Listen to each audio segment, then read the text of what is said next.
Welcome back once again. तो बच्चों ऐसा है, आज अपन लोग एक नया टॉपिक पढ़ेंगे जिसका नाम है मोमेंट ऑफ इनर्शिया। क्या नाम है? Moment of inertia. तो मोमेंट ऑफ इनर्शिया को आज थोड़ा बहुत ब्रीफ करते हैं, थोड़ा बहुत सीखते हैं, थोड़ा बहुत समझते हैं। और उससे पहले आप लोगों से एक रिक्वेस्ट है कि प्लीज़ लाइक करते रहो, सब्सक्राइब करते रहो, चैनल को अपने दोस्तों में शेयर करते रहो। ठीक है, इतना थोड़ा बहुत धीरे धीरे सपोर्ट करोगे, थोड़ा अच्छा लगेगा, थोड़े और अच्छे कंटेंट आएंगे, अच्छा सीखोगे। ठीक है, बड़ी खुशी की बात हुई कि हमारा एक इंस्टीट्यूट जो है उसका नाम अभी हम लेंगे नहीं, वहाँ डिफेंस की कोचिंग कराई जाती है और उसमें बहुत सारे बच्चे सेलेक्ट हुए हैं। बल्क में है, खैर वहाँ पे बच्चे भी, और उस बल्क में बहुत सारे बच्चे एनडीए क्वालिफाई किए। बड़ा खुशी हुआ जान करके कि मैक्सिमम स्टूडेंट्स हम लोगों के पढ़ाई हुए जो हैं अच्छे अच्छे रैंक्स लाए। तो वैसा ही है कि आप लोग भी मेहनत करोगे, आप लोग भी अच्छा पाओगे। ठीक है, चलो स्टार्ट करते हैं। इन सब चीज़ों के अलावा पढ़ाई इंपॉर्टेंट है, तो पढ़ाई स्टार्ट करते हैं भाई। तो आज का जो हम लोगों का टॉपिक रहेगा वो कुछ ये रहेगा। कहाँ गया भाई topic? Topic computer master, topic दिखाया जाए। तो आज का हम लोगों का टॉपिक रहेगा ये। ठीक है, मोमेंट ऑफ इनर्शिया।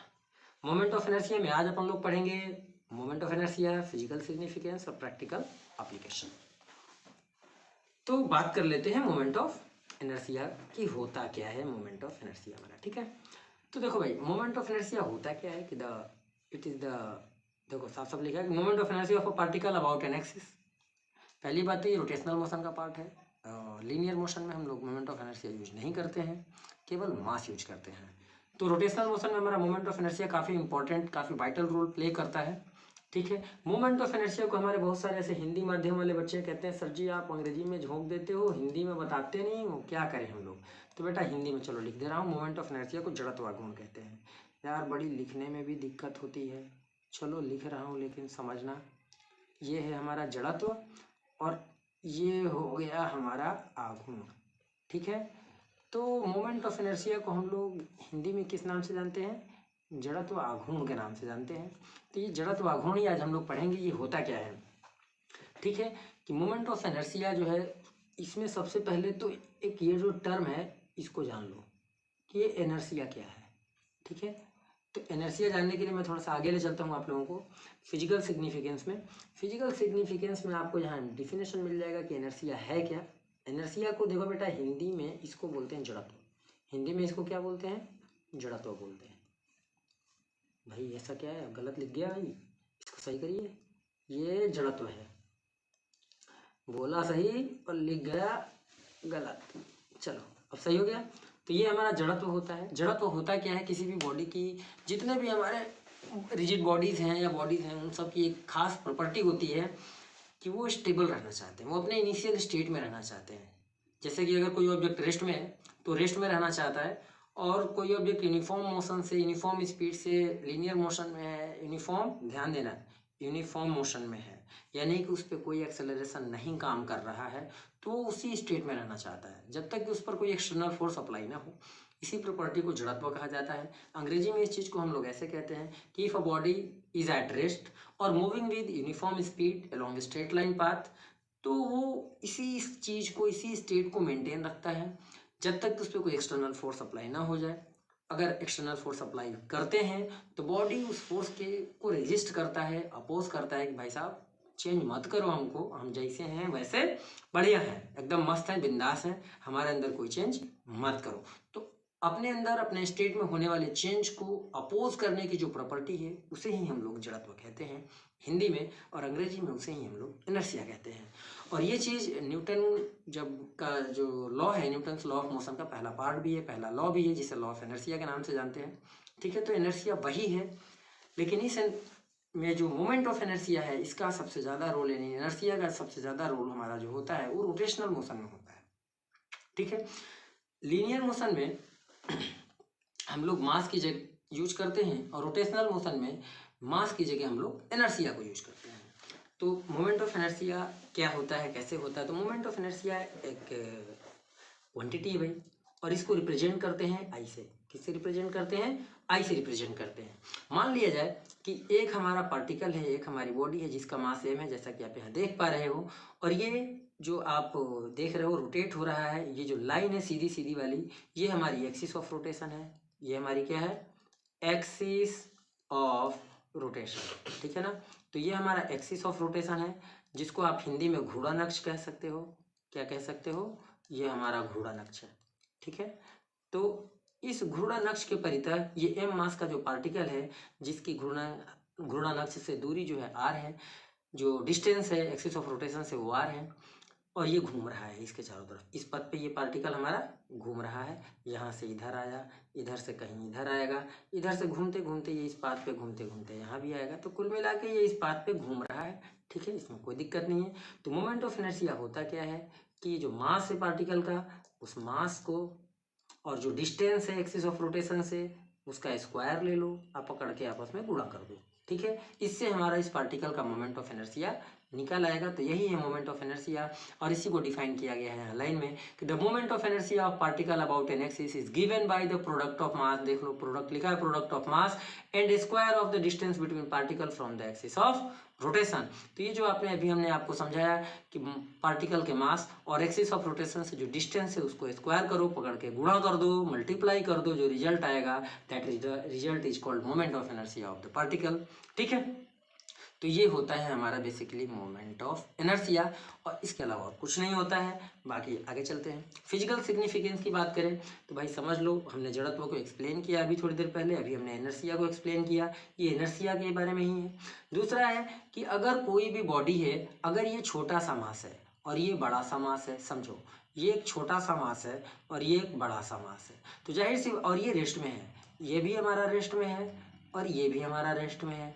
आप खुद ही बताओ भाई कि इसके स्टेट को चेंज करने के लिए जो फोर्स लगेगा और इसके स्टेट को चेंज करने के लिए जो फोर्स लगेगा, चलो मान लेते हैं कि इसको स्टेट के चेंज करने के लिए रिक्वायर्ड फोर्स F1 है और इसके स्टेट को चेंज करने के लिए रिक्वायर्ड फोर्स की वैल्यू F2 है। इसका मास ज़्यादा है, ध्यान रहे, और इसका मास हमारा कम है, तो कौन सा फोर्स ज़्यादा होगा? तो सिंपली आप लोग कह दोगे कि F2 हमारा ज़्यादा होगा F1 से। तो इसका मतलब क्या हुआ? इसका साफ मतलब ये हुआ कि जिस बॉडी का मास ज़्यादा होगा उसकी स्टेबिलिटी ज़्यादा होगी, यानी वो एक्सटर्नल फोर्स को ज़्यादा रेजिस्ट करेगा, ज़्यादा रुकेगा। इसका मतलब कि उसकी एनर्शिया ज़्यादा होगी, यानी ज़्यादा स्टेबिलिटी ज़्यादा एनर्शिया, ठीक है। तो साफ साफ लिख दिया कि mass of body measure of its inertia, greater mass greater inertia, less mass less inertia, ठीक है। अब यहाँ पे भी ये बात आपको मिल जाएगा कि जो मोमेंट ऑफ इनर्शिया है plays same role in translational motion as mass plays in, भैया गलत बोल गए हम, कि moment of inertia plays same role as mass. Mass हमारा ट्रांसलेशनल मोशन में जो रोल प्ले करता है, रोटेशनल मोशन में मोमेंट ऑफ इनर्शिया भी वही रोल प्ले करता है, ठीक है। तो ये बात आपको ध्यान होना चाहिए। अगली बात करते हैं प्रैक्टिकल एप्लीकेशन की। तो इसके प्रैक्टिकल एप्लीकेशंस क्या है? तो जो हमारे रेस्ट वाले इंजन है कि an important use of property of moment of inertia is made in stationary engines, जितने भी हमारे इंजन्स होते हैं उसमें ये सब यूज होता है। दूसरा, हम लोग साइकिल चलाते हैं, रिक्शा चलाते हैं, लोग कार्ट है, हमारा पंखा घर का घूम रहा है, यहाँ हर जगह रोटेशन हो रहा है, व्हील्स का, साइकिल में व्हील रोटेट कर रहा है, साइकिल हमारा स्ट्रेट लाइन पाथ पे ट्रेवल कर रहा है, लेकिन उसका जो ये पहिया होता है, भैया पहिया गोल बन जाओ यार, नहीं बनोगे कोई बात नहीं, मत बनो, हम बना लेंगे। तो ये पहिया है, मान लो ये पहिया गोल गोल ऐसे घूम रहा होता है, ये इसकी तीलियाँ हैं, तीली को स्पोक्स कहते हैं, तो ये व्हील का स्पोक्स है, ये रोटेट हो रहा होता है। तो जहाँ रोटेशन वहाँ मोमेंट ऑफ इनर्शिया, ठीक है। और रोटेशन में फोर्स की जगह एक चीज़ और ध्यान रखना कि हम लोग ट्रांसलेशनल मोशन में फोर्स यूज करते हैं, जबकि ये ट्रांसलेशनल मोशन में यूज करते हैं, जबकि जब रोटेशनल मोशन की बात आती है तो रोटेशनल मोशन में फोर्स हम लोग यूज नहीं करते। फोर्स की जगह यानी सेम रोल हमारा टॉर्क प्ले करता है फोर्स की जगह, ठीक है। और भी कुछ चीज़ें होती हैं जो हम आपको बताएंगे, बड़ी अच्छे से बताएंगे कि ट्रांसलेशनल और रोटेशनल मोशन में क्या क्या चीज़ें ऐसी होती हैं जो काफ़ी सिमिलर होती हैं, बड़ा सिमिलर रोल प्ले करती हैं। तो थोड़ा सा मैं आपको यहाँ ब्रीफ दे देता हूँ, यहीं पे आप लोग समझ जाओ कि कौन चीज़ें कैसे होता है, ठीक है। मैं यहाँ, अब बड़ा इंपॉर्टेंट है, इस बात को अगर आप ध्यान रखोगे तो आपको रोटेशनल मोशन और ट्रांसलेशनल मोशन में ज़्यादा दिक्कत नहीं होगा, चलो ये मैं लिख देता हूँ ट्रांसलेशनल मोशन और यहाँ मैं लिख देता हूँ रोटेशनल मोशन। ठीक है, देखो ट्रांसलेशनल मोशन में हमारा मास यूज होता है, ठीक है, रोटेशनल मोशन में हमारा मोमेंट ऑफ इनर्शिया यूज होता है। एकदम सेम टू सेम समझ लो, ये मास है और ये आई जो है ये मोमेंट ऑफ इनर्शिया है। ट्रांसलेशनल मोशन में हम लोग फोर्स यूज करते हैं, रोटेशनल मोशन में फोर्स की जगह टॉर्क यूज करते हैं। ट्रांसलेशनल मोशन में हम लोग डिस्प्लेसमेंट इस यूज करते हैं, रोटेशनल मोशन में एंगुलर डिस्प्लेसमेंट थीटा यूज करते हैं।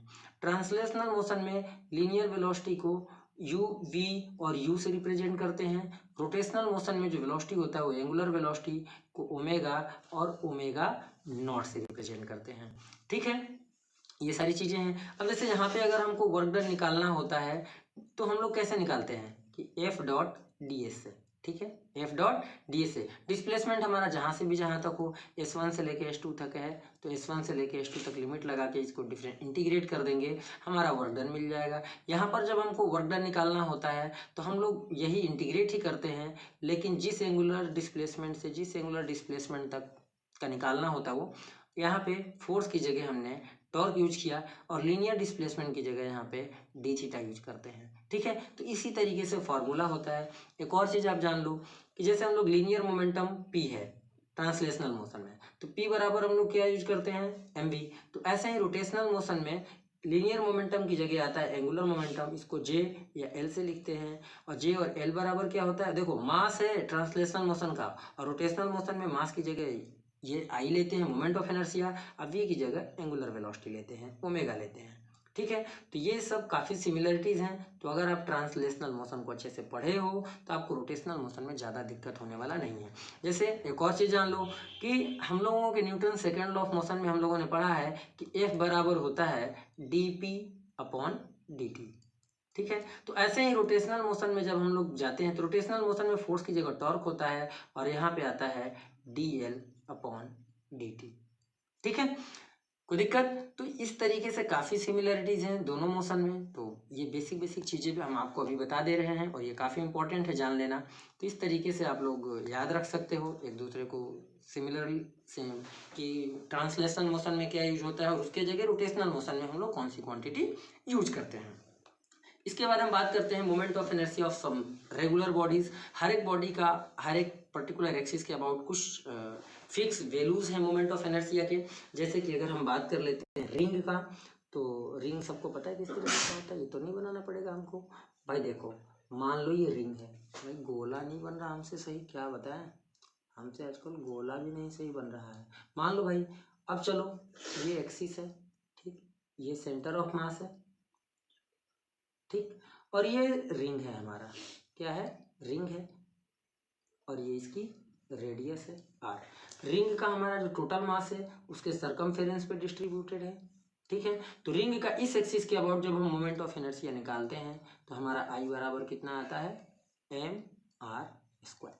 ठीक है, याद रहे ये हमारा है क्या, ये हमारा रिंग है। ठीक, इसी तरीके से दूसरा, अगर हम रिंग के जगह डिस्क ले लें, रिंग के जगह डिस्क ले लें, ये हमारा एक डिस्क है जहाँ पे टोटल मास इसके सरकमफेरेंस के बजाय पूरे एरिया में डिस्ट्रीब्यूटेड है। और अब यहाँ पर अगर हमको मोमेंट ऑफ इनर्शिया निकालना है इसी एक्सिस के अबाउट, देख रहे, और ये एक्सिस कहाँ से जा रहा है, बॉडी के सेंटर ऑफ मास से, डिस्क के सेंटर ऑफ मास से जा रहा है। तो इस एक्सिस के अबाउट अगर हमको मोमेंट ऑफ इनर्शिया निकालना है तो इस एक्सिस के अबाउट मोमेंट ऑफ इनर्शिया हमारा होता है डिस्क के लिए 1/2 एम आर स्क्वायर। ठीक है, इसके बाद हम तीसरे नंबर पे आते हैं। चलो तीसरे नंबर पे ले लिया कि अगर हमारा कोई यूनिफॉर्म रॉड है, ठीक है, ये यूनिफॉर्म रॉड है, ठीक, जिसका मास हमारा m है, टोटल मास m है और इसकी लेंथ l है। इसका मास कितना है, m है और इसकी लेंथ l है। अब इसकी ज्योमेट्रिकल एक्सिस यानी कि इसका सेंटर ऑफ मास से पास होने वाली ये जो एक्सिस है, इस एक्सिस के अबाउट अगर हम मोमेंट ऑफ इनर्शिया निकालते हैं तो इसके लिए हमारा जो रिजल्ट आता है बच्चे लोग, ये आप लोगों को रेगुलर बॉडीज हैं इनका आपको याद रखना पड़ेगा, और याद जितना ज़्यादा रखोगे निकलता कैसे ये भी हम आपको सिखा देंगे। इसका आता है M L square upon 12, M L square upon 12 आता है इसका। अब इसी तरीके से हम लोगों ने यहाँ तक रॉड का निकाल लिया। अब इसी तरीके से चलो चौथे नंबर पे हम आपको ले चलते हैं कि अगर मान लिया जाए कि ये हमारा एक रेक्टेंगुलर शीट है, ठीक है, ये हमारा रेक्टेंगुलर शीट है, ठीक, जिसका ये लेंथ है L और ये हमारा विड्थ है ये, और इसके इस एक्सिस के अबाउट हमको जो ये सेंटर ऑफ मास है और यहाँ पे सेंटर, ये जो हमारी एक्सिस है सीधे सीधे ऐसे जा रही है, ठीक है, इस एक्सिस के अबाउट हमको मोमेंट ऑफ इनर्शिया निकालना है। तो रॉड के लिए हमारा जो मोमेंट ऑफ इनर्शिया होता है बच्चों, सॉरी रेक्टेंगुलर शीट के लिए जो हमारा मोमेंट ऑफ इनर्शिया होता है I बराबर वो हो जाता है mL² plus MB² mL² MB²/12। इसी तरीके से अब हमारा पांचवा रेगुलर बॉडीज पे अब हम लोग चलते हैं। पांचवा में हम क्या ले लें, स्फीयर चलो ले लेते हैं, सॉलिड स्फीयर है ये, ठीक है, याद रहे ये हमारा सॉलिड स्फीयर है, ठीक, याद रहे ये डिस्क है, ये मैंने लिखा नहीं है, ये हमारा डिस्क है, ठीक है, ये हमारा रॉड है, ठीक, ये रेक्टेंगुलर प्लेट है, ठीक है, ये हमारा क्या है, रेक्टेंगुलर प्लेट है, ठीक, ये हमारा स्फीयर है, ये हमारा क्या है, ये हमारा स्फीयर है, ठीक। अब स्फीयर के लिए इसके सेंटर ऑफ मास से पास होने वाली ये जो एक्सिस है, इस एक्सिस के लिए अगर हमको मोमेंट ऑफ इनर्शिया निकालना है, ठीक है, इस एक्सिस के लिए मोमेंट ऑफ इनर्शिया निकालना है, तो इसके लिए हमारा जो मोमेंट ऑफ इनर्शिया निकल के आता है बच्चों, I बराबर वो आता है 2/5 mr²। r इस स्फीयर का रेडियस है, r क्या है, इस स्फीयर का रेडियस है। और याद रहे ये जो डिस्क आप देख पा रहे हो, ये डिस्क, और अगर इसी तरीके से सॉलिड सिलेंडर हम ले लें, ठीक है ना, समझ लो कि इसी तरीके से अगर हम कोई सॉलिड सिलेंडर ले लेते हैं ये, ठीक, और इस एक्सिस के अबाउट हमको मोमेंट ऑफ इनर्शिया निकालना हो, देख रहे हो, इस एक्सिस के अबाउट हमको मोमेंट ऑफ इनर्शिया निकालना हो, ये जो हमने बनाया ड्रॉ किया, ठीक, और याद रहे ये सॉलिड सिलेंडर है, ये हमारा क्या है, सॉलिड सिलेंडर है, इसको ज्योमेट्रिकल एक्सिस बोलते हैं, और इस एक्सिस के अबाउट जब आप मोमेंट ऑफ इनर्शिया निकालोगे तो इसका भी रिजल्ट हमारा एकदम उसी तरीके से आएगा जैसा कि हमारा डिस्क का आता है, I बराबर 1/2 mr²। इस चीज़ को ऐसे भी समझ सकते हैं कि अगर इस डिस्क को एक तरफ से देखा जाए, किसी एक सर्कुलर फेस की तरफ से आप देखोगे तो ये डिस्क की तरह अपीयर होगा, या पकड़ के समझ लो उसको खींच दो, डिस्क है उसको पकड़, या सॉलिड सिलेंडर इसको थप्पड़ मार दो, इसको थप्पड़ मारोगे चिपटा हो जाएगा, डिस्क बन जाएगा, तो इस ऐसा ही एक्सिस बनेगा उसका चपाती जैसा, जब बन जाएगा तो इसका हमारा क्या हो जाएगा, मोमेंट ऑफ इनर्शिया, जब डिस्क का हमको पता है 1/2 mr² होता है तो इसका भी 1/2 mr² हो जाता है, ठीक है। तो इस तरीके से हमारे पास कुछ फिक्स रेगुलर शेप हैं जिनके मोमेंट ऑफ इनर्शिया फिक्स होता है, इसको हमें और आपको याद करना पड़ता है। अब बात आती है कि ये मोमेंट ऑफ इनर्शिया निकाला कैसे जाएगा। ध्यान रहे कि इसका जो बेसिक फार्मूला होता है मोमेंट ऑफ इनर्शिया का वो यही होता है कि I बराबर, ये फार्मूला आपको ध्यान रखना है, mr², ठीक है, जहाँ m हमारा बॉडी का मास होता है, ये हमारा मास होता है, और ये जो r है वो एक्सिस ऑफ रोटेशन से डिस्टेंस होता है उस पार्टिकल का, ठीक है। तो ये डिस्टेंस है और ये मास है, ये हमारा जनरल फार्मूला है, इसके बिना आप मतलब समझ लो नहीं कर पाओगे, तो ये तो आपको जानना बहुत ज़रूरी है, इसको आपको हमेशा दिमाग में याद रखना है मोमेंट ऑफ इनर्शिया को। इनर्शिया क्या होता है एक बार रिकॉल करा देता हूँ मैं आप लोगों को।